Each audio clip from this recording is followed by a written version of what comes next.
سب سے پہلی بات یہ ہے کہ 26ویں ترمیم میں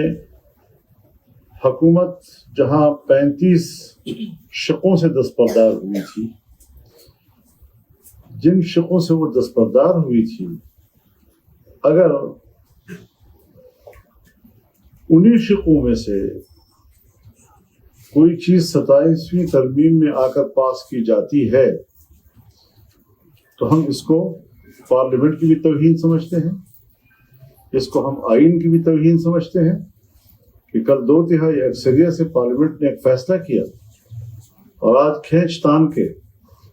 آپ پتہ نہیں کس طریقے سے 2/3 اکثریت بنانے کی کوشش کر رہے ہیں، اور وہی چیزیں ہیں جس سے کل آپ دستبردار ہوئے تھے۔ تو کیا یہ پارلیمنٹ ربڑ اسٹیمپ ہے کہ جب چاہیں آپ اسے جو چیز پاس کرائیں؟ لہذا اصولی طور پر یہ بات واضح ہے کہ